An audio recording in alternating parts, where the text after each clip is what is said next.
नमस्ते भाई, rank Hunter में आपका स्वागत है। कैसे हैं आप सब? उम्मीद करते हैं आप सब अच्छे होंगे, लगातार अपनी पढ़ाई कर रहे होंगे। मध्य प्रदेश वर्ग 3 की मुख्य परीक्षा में एक टॉपिक है आपका भारत में पंचायती राज। आज उसी टॉपिक से संबंधित पूरा पंचायती राज आपको मात्र 5 मिनट में कंप्लीट करा देंगे।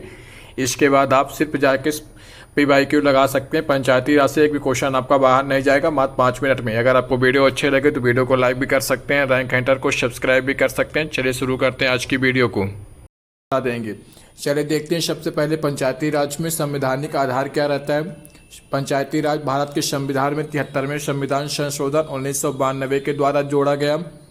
भारतीय संविधान के भाग 9 में आर्टिकल 243 से आर्टिकल 243 ओ तक, भारतीय संविधान में आर्टिकल 243 से लेकर 243 ओ तक पंचायती राज का वर्णन किया गया है।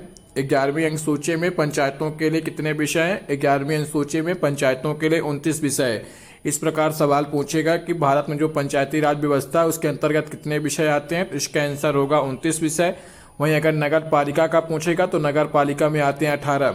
और ये कौन सी अनुसूची में? पंचायती राज 11वीं अनुसूची में है और नगर पालिका आपका 12वीं अनुसूची में। अगले टॉपिक में हम नगर पालिका से संबंधित सारी जानकारी देख लेंगे। आज देख रहे हैं पंचायती राज से संबंधित 11वीं अनुसूची में आपका पंचायती राज है।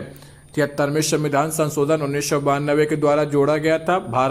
भारतीय संविधान के भाग 9 में आर्टिकल 243 लेकर 243 ओ के बीच में 11वीं अनुसूची में है। पंचायतों के लिए कितने विषय हैं? 29।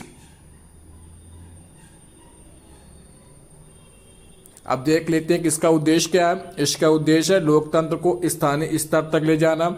दूसरा इसका उद्देश्य है स्थानीय समस्याओं का स्थानीय स्तर पर ही समाधान हो जाए। और तीसरा इंपॉर्टेंट है जन भागीदारी को बढ़ावा देना। ये तीनों सबसे मेन 3 यही हैं, इसलिए 3 उद्देश्य को आपको बता रहे हैं।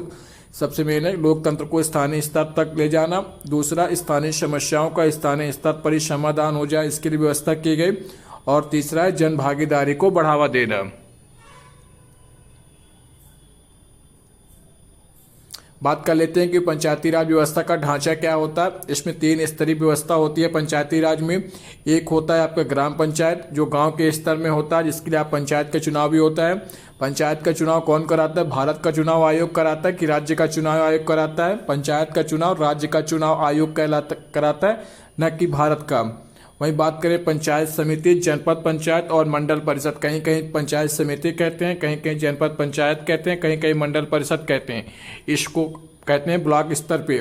वहीं तीसरा है जिला परिषद, यह जिला स्तर पे होता है। गांव स्तर पे कौन होता है? ग्राम पंचायत।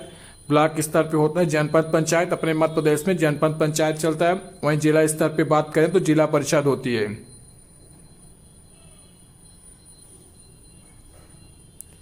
इसमें सदस्य और चुनाव कैसे होता है? इसका चुनाव सीधे चुनाव से निर्वाचित प्रतिनिधि द्वारा होता है। पंचायत अध्यक्ष का चुनाव कुछ राज्यों में प्रत्यक्ष और कुछ राज्यों में अप्रत्यक्ष होता है। वहीं पंचायती चुनाव प्रत्येक 5 वर्ष में होता है। और पंचायत का चुनाव कौन कराता है मध्य प्रदेश में? मध्य प्रदेश का राज्य चुनाव आयोग, राज्य का चुनाव आयोग होता है वो कराता है। राज्य निर्वाचन आयोग कराता है। और भारत जो अन्य चुनाव है, चाहे मुख्यमंत्री का चुनाव हो, संसद का चुनाव हो, विधायक विधायिका का चुनाव हो, वो भारत का निर्वाचन आयोग कराता है। लेकिन पंचायत का चुनाव राज्य का निर्वाचन आयोग कराता है। आप लोग कमेंट करके बताएंगे कि इसमें राज्य के निर्वाचन आयोग में अध्यक्ष कौन है, ये आप लोग कमेंट करके बता सकते हैं। करंट अफेयर्स का सवाल है। इसमें पंचायत में आरक्षण भी मिलता है। अनुसूचित जात, अनुसूचित जनजाति और महिलाओं के लिए आरक्षण रहता है। महिलाओं के लिए कम से कम 33% सीटें आरक्षित रहती हैं। कई राज्यों में तो ये 50% भी हो गया, लेकिन अपने मध्य प्रदेश में अभी तक 33% ही आरक्षित है। आप मध्य प्रदेश के वर्ग 3 का पेपर देंगे तो 33% ध्यान रखिएगा, लेकिन अन्य राज्यों में 50% तक इसको कर दिया गया है। बात कर लेते हैं इसके वित्तीय प्रावधान के लिए। वित्त आयोग की सिफारिश के आधार पर इसको वित्तीय सहायता मिलती है। वित्त आयोग आर्टिकल 280 में है। पंचायत कर, शुल्क व अन्य संसाधनों से भी राजस्व एकत्रित कर सकती है। अगर पंचायत सोचे तो पंचायत कर भी लगा सकती है, शुल्क भी लगा सकती है, अन्य संसाधनों पर राजस्व भी एकत्रित कर सकती है, पंचायत कर सकती है। इसमें अगर कोई टॉपिक में सबसे ज़्यादा महत्वपूर्ण है तो महत्वपूर्ण समितियां हैं। बलवंत राव मेहता समिति जो 1957 में बनी थी, इसने त्रिस्तरीय ढांचे की सिफारिश की थी। वहीं अशोक मेहता समिति जो 1978 में बनी, ये दो स्तरीय प्रणाली की सिफारिश की थी। वहीं GBK राव समिति जो 1985 में बनी, ये विकास प्रशासन पर इसने बल दिया था। और जो ALM शिंगवी समिति 1986 में बनी, पंचायतों को संवैधानिक दर्जा देने की सिफारिश की थी। प्रश्न इस प्रकार पूछेगा, कौन सी समिति है जिसने पंचायतों को संवैधानिक दर्जा देने की सिफारिश की? तो इसका आंसर हो जाएगा ALM शिंगवी समिति 1986। वहीं पूछ लेगा, ऐसी कौन सी समिति है जो विकास प्रशासन पे बल देती है? तो GV केरौर समिति 1985। वहीं पूछ लेगा, 2 स्तरीय प्रणाली की सिफारिश किस समिति ने की? तो अशोक मेहता समिति 1978। वहीं पूछ लेगा, त्रिस्तरीय ढांचे की सिफारिश किस समिति ने की? तो बलवंत राय मेहता समिति 1957।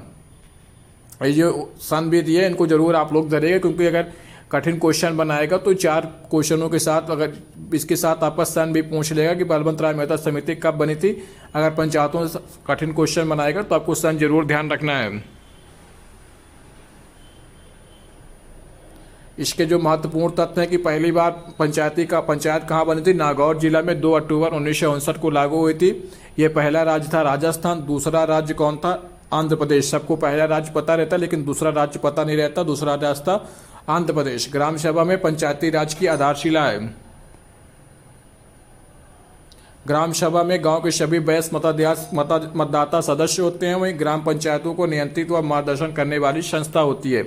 आप लोग अगर वीडियो अच्छा लगा तो वीडियो को लाइक कर लीजिएगा, रैंक हंटर को सब्सक्राइब कर लीजिएगा। इसके बाद आपको कौन सा टॉपिक चाहिए आप लोग वो बताएंगे तो उस टॉपिक को भी करा देंगे। चलिए मिलते हैं अगले वीडियो में, तब तक अपना ध्यान रखिए, लगातार पढ़ते रहिए। धन्यवाद।